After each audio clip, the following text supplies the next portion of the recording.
అందరికీ నమస్కారం. వినపడుతుందా?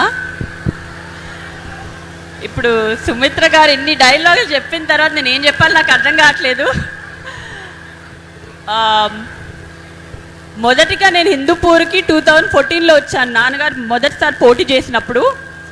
దాని తర్వాత మళ్ళీ 2019లో వద్దాం అనుకున్నాను, కానీ అప్పుడు భరత్ గారు మొదటిసారి పోటీ చేయడం వల్ల అప్పుడు రాలేకపోయాను. మళ్ళీ ఈసారి 2024లో ఈసారి భరత్ గారు పోటీ చేస్తున్నా కూడా 2 రోజులు బ్రేక్ తీసుకున్నా నేను ఇక్కడికి డెఫినెట్గా రావాలని, సభ ఉందని నేను ఈరోజు 2 రోజులు వచ్చి ఇక్కడ ఎలాగన్నా మిమ్మల్ని చూడాలి, మళ్ళీ ఇన్ని సంవత్సరాల తర్వాత ఒకసారి అందరినీ చూడాలని ఇక్కడికి వచ్చాను. అప్పటికి మీకున్న ప్రేమ, ఇప్పటికీ మీకున్న ప్రేమ అలాగే ఉంది. ఇన్ఫ్యాక్ట్ దానికన్నా ఎక్కువ ఉంది ఇప్పుడు. దానికి నేను హృదయపూర్వక ధన్యవాదాలు చెప్పుకుంటున్నాను. చాలా ఆనందంగా ఉంది నిజంగా ఇవాళ ఇక్కడికి రావడం. ఇప్పుడు మనందరికీ తెలుసు మన ఎన్నికల సమయం వచ్చింది. ఎప్పుడండి ఎన్నికలు? మే 13. అందరు ఓటేస్తున్నారా? ఎవరికి ఓటేస్తున్నారు? ఇవాళ మీ అందరికీ నేను చెప్పుకోవాల్సింది ఒకటే, మీరు ఓటేసేటప్పుడు గట్టిగా ఒకసారి ఆలోచించండి, ఎవరికి ఓటేయాలి. నా కోసమో ఇంకెవరి కోసమో కాదు, మీ గురించి ఆలోచించుకోండి. మీ భవిష్యత్తు కోసం ఓటేయండి, మీ అభివృద్ధి కోసం ఓటేయమని అడుగుతున్నాను అందరినీ. మీకు తెలిసిందే, టీడీపీ ఎప్పుడూ సంక్షేమ పథకం గురించి ఇంకా అభివృద్ధి గురించి ఆలోచించే పార్టీ. ఇప్పుడు సంక్షేమం ఒక్కటే లేకపోతే అభివృద్ధి ఒక్కటే చేస్తే మనకి ఎప్పుడూ మనం జీవితంలో పైకి రాలేము. ఉట్టి సంక్షేమ పథకాలు ఉంటే మనం ఇవాళ బాగానే ఉంటాము, కానీ మన రేపు బాగుండాలంటే, ఒక కారు కొనాలంటే, ఒక ఇల్లు కట్టాలంటే అది సరిపోతుందా మీకు? అభివృద్ధి అనేది చాలా ఇంపార్టెంట్. మన సంక్షేమ పథకాలు ఇంకా అభివృద్ధి 2 తేగలే మనిషి ఒక్కలే ఉన్నారు, అది మన నారా చంద్రబాబు నాయుడు గారు. ఆయనకి ఓటేసి మనం గెలిపించడం, సీఎం చేయడం మన బాధ్యత. అదే కాదు, హిందూపురానికి ఎమ్మెల్యేగా, ఇప్పుడు కరెంట్ ఎమ్మెల్యే ఇంకా మళ్ళీ ఎమ్మెల్యే అభ్యర్థిగా పోటీ చేస్తున్న నందమూరి బాలకృష్ణ గారు నాన్నగారు, మీరు 2 సార్లు గెలిపించారు ఆల్రెడీ. ఆయన చేసిన ఇక్కడ చాలా కార్యక్రమాలు. మొదటిగా మనం మాట్లాడాలంటే నీటి సమస్య మీ అందరికీ తెలిసిందే. నీటి సమస్య మొదటి ప్రయారిటీగా తీసుకున్నారు. అదే కాకుండా అన్న క్యాంటీన్ పెట్టారు. ఇక్కడ రోడ్లు కానివ్వండి, చాలా కార్యక్రమాలు చేశారు మీకోసం, ఇంకా చేస్తూనే ఉంటారు.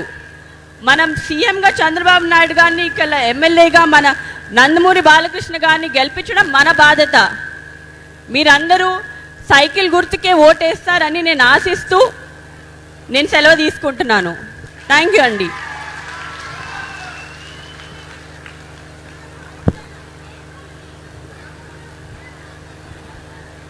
థ్యాంక్ యూ మేడం, మంచి సందేశాన్ని ఇచ్చారు మా హిందూపురం ప్రజలకు. ఇప్పుడు నారా లోకేష్ గారి సతీమణి అయినటువంటి మన బ్రాహ్మణి గారు మాట్లాడాల్సిందిగా కోరుచున్నాము. థ్యాంక్ యూ అమ్మా. అందరికీ నమస్కారాలు. ఇక్కడ ఉండే మహిళా పవర్, మహిళా ఉత్సాహము, ఇక్కడ మీరందరూ చేసిన డాన్సులు చూస్తూ ఉంటే నాకు నిజంగా నాన్నగారి సినిమా చూస్తున్నట్టు అనిపిస్తుంది. అదే కాకుండా ఇక్కడ జరిగే లేపాక్షి ఉత్సవాలకి వచ్చినట్టు అనిపిస్తుంది. అంత సరదాగా అనిపిస్తుంది నాకు. ఎప్పుడు హిందూపూర్కి వచ్చినా కూడా మా సొంత ఊరికి వెళ్ళినట్టు అనిపిస్తుంది. మీరందరూ, ముఖ్యంగా మహిళలు, మా తాతగారు ఎన్టీ రామారావు గారికి, మా పెద్దనాన్నగారు మరియు మా నాన్నగారు, మీ అందరి బాలయ్య గారికి ఎంతో మీరు గౌరవం ఇచ్చారు, ఆదరించారు, మా కుటుంబాన్ని ఎంతో ఆదరించారు. ఇప్పుడు హిందూపూర్ అంటే ఏంటి? ఇప్పుడు హిందూపూర్ అంటే పర్యాటక రంగంలో ఒక పెద్ద పేరు, అవునా కాదా?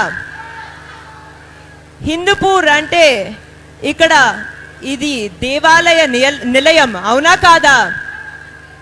నేను ఇక్కడికి వస్తున్నప్పుడు లేపాక్షి గుడికి వెళ్ళాను, చాలా ఆనందంగా ఉండింది. అదే కాకుండా హిందూపూర్ అంటే తెలుగుదేశం పార్టీకి ఒక కంచుకోట, అవునా కాదా? ప్రత్యేకంగా హిందూపూర్లో ఉండే మహిళల గురించి మాట్లాడాలంటే మీరు చాలా ఆప్యాయత చూపిస్తారు. ఈరోజు మనం చూస్తున్నాము. అదే కాకుండా మీరు చాలా కష్టపడే రకం, మీరు చాలా నిజాయితీగా పనిచేస్తారు. మీరు చుట్టూ ఉండే మహిళలు చాలా మంది కోసం ఒక ఆదర్శంగా నిలిచారు. మీ అందరితో సమయం గడపడం నాకు నిజంగా గర్వంగా ఉంది. ఇంత కష్టపడే మహిళల్ని, స్త్రీ శక్తిని ఒక మహాశక్తిగా తీర్చిదిద్దాలని మా కుటుంబం ఎంతో కృషి చేస్తుంది. మీ అన్నగారు, మా తాతగారు ఎన్టీఆర్ గారి గురించి మాట్లాడాలంటే ఆయన ఆంధ్ర రాష్ట్రంలో ఉండే మహిళలందరినీ తన సొంత కూతురులాగా చూసుకున్నారు. ఇప్పుడే చెప్పటం జరిగింది, భారతదేశంలోనే మొట్టమొదటిసారి మహిళలకి ఆస్తుల్లో సమాన హక్కు ఇచ్చినది ఎన్టీ రామారావు గారు. అదే కాకుండా మహిళలు విద్యావంతులు అవ్వాలని భారతదేశంలోనే మొట్టమొదటిసారి ప్రత్యేకంగా మహిళలకి ఒక యూనివర్సిటీ, పద్మావతి విశ్వవిద్యాలయం అనేది స్థాపించింది మన అన్నగారు. అదే కాకుండా మన మహిళలు రాజకీయాల్లో కూడా చాలా యాక్టివ్గా ఉండాలి, వాళ్ళు కూడా డిసిషన్స్ తీసుకోవాలని భారతదేశంలో మొట్టమొదటిసారి వాళ్ళు కూడా లోకల్ బాడీస్లో 33% రిజర్వేషన్ ఇచ్చిన ఘనత మన ఎన్టీ రామారావు గారిదే. అదే మార్గంలో చంద్రబాబు నాయుడు గారు కూడా మహిళలకి ఒక పెద్ద దిక్కుగా ఉన్నారు. ఆయన చేసిన మంచి పనుల గురించి మాట్లాడాలంటే ఆయన భారతదేశంలోనే పెద్ద స్థాయిలో డ్వాక్రా సంఘాల్ని ఏర్పాటు చేశారు. అదొక చాలా మంచి మోడల్ అయింది. డ్వాక్రా మహిళలు చాలామంది ఇక్కడ ఉన్నారు.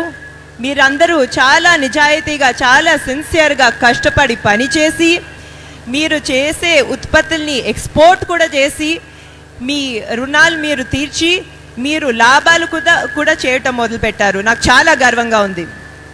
డ్వాక్రా సంఘాలే కాకుండా పెద్ద కాలేజీల్లో అంటే మెడికల్ మరియు ఇంజనీరింగ్ కాలేజీలో రిజర్వేషన్ మహిళలకి మొట్టమొదట కల్పించింది మన చంద్రబాబు నాయుడు గారే. ఇప్పుడు మనం చూస్తున్నాము, ఎంతోమంది తెలుగు మహిళలు ఇంజనీరింగ్ చేసి డాక్టర్ అయ్యి వాళ్ళు వేరే వాళ్ళ మీద ఆధారపడకుండా వాళ్ళ కాళ్ళ మీద వాళ్ళు నిలబడగలుగుతున్నారంటే అది చంద్రబాబు నాయుడు గారి ఘనత. ఇవే కాకుండా మహిళల వంటగది బాధలు చూసి మహిళలకు ఉచిత గ్యాస్ కనెక్షన్ ఇచ్చింది మన చంద్రబాబు నాయుడు గారే. మా వారు నారా లోకేష్ గారు కూడా మంగళగిరిలో మహిళలకి స్త్రీ శక్తి అనే ప్రోగ్రాం ద్వారా ఎంతో చేస్తున్నారు.